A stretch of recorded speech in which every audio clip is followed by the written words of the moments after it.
पांडे जी हमारे साथ कवित्री हैं। रूपा जी, यूं ही नहीं कहा जाता धरती पुत्र मुलायम। जिस मिट्टी से जन्मे, जिस मिट्टी में वो पैदा हुए, जहाँ से उन्होंने पहलवानी के तमाम गुर सीखे, राजनीति के तमाम गुर सीखे, आज उन सब के बीच में नेताजी मौजूद हैं, लेकिन आवाज़ नहीं दे सकते, सिर्फ लेटे हुए हैं। अंतिम दर्शन के लिए हुजूम उमड़ा है। आप किस अंदाज में उनको श्रद्धा सुमन अर्पित करेंगी? देखिए, बहुत ही दुख का पल है ये भारत के लिए, और चूंकि मैं उत्तर प्रदेश की निवासी हूँ जी, और साहित्य से ताल्लुक रखती हूँ, हिंदी से ताल्लुक रखती हूँ, तो विशेष तौर पर मेरा मन द्रवित होता है आज के इस निधन के समाचार पर, क्योंकि 3 बार के मुख्यमंत्री रहे और जमीनी तौर पर अभी आपके माध्यम से भी लगातार एक ही बिंदु पर बहुत बात आ रही है। वे बड़े जमीनी नेता थे।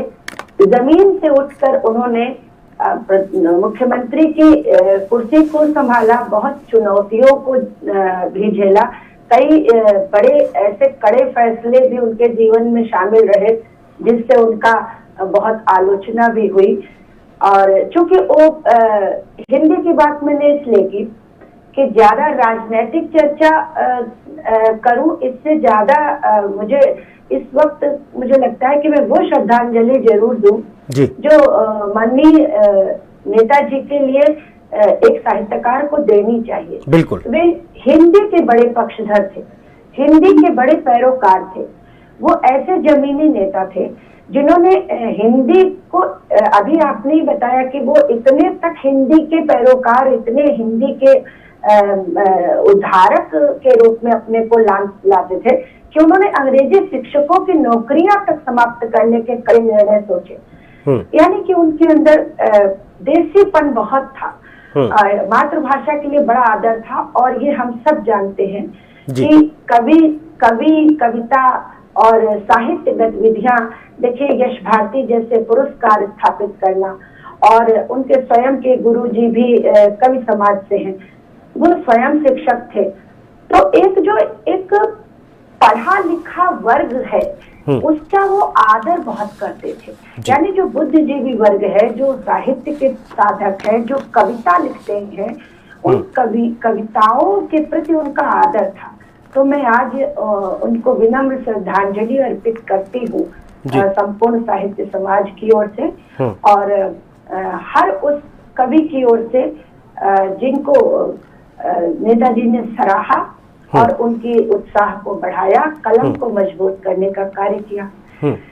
और सबसे बड़ी बात देखिए कि 15 वर्ष की आयु में, जैसा कि हम सब जितने उनका सुबह निधन हुआ तब से लगातार उनके कृतित्व, व्यक्तित्व, उनके सत्ता, उनके महत्ता पर बात लगातार हो रही है।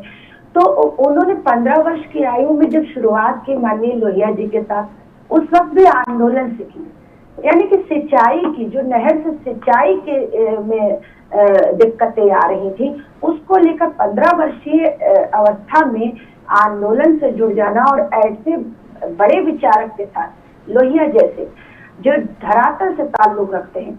आज राजनीति में बहुत ग्लैमर है, बहुत सुविधाएं हैं। आज राजनीति जेट प्लेन पर जब चलती है, ऐसे में पगडंडियों पर अपना पंपलेट छापना, अपना पंपलेट लेकर टहलना, साइकिल से कई किलोमीटर की यात्रा करके ऐसे दुर्गम गांवों की ओर जाकर बात पहुंचाना, आप ये समझिए कि ये समाजवादी पार्टी की स्थापना, आज समाजवादी पार्टी का जो भी वजूद है, वो माननीय नेताजी के खून पसीने से सींचा हुआ है। तो मुझे लगता है कि राजनीति के फलक पर उन्होंने अपने बड़े सशक्त हस्ताक्षर किए।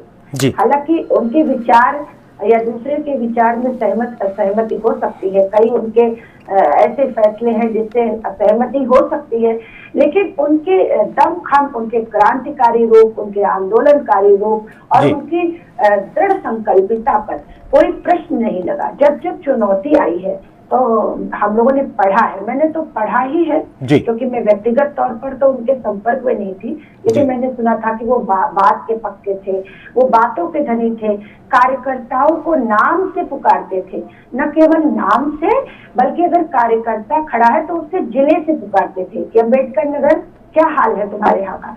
ये बहुत कम होता है। जब हम आज अपना फोन नंबर भी कहीं अपडेट करते हैं, कहीं नाम नोट करते हैं, तो हम कहते हैं लाइए मेंशन कर ले आपका क्या, लेकिन वो हर व्यक्ति को पहचानते थे।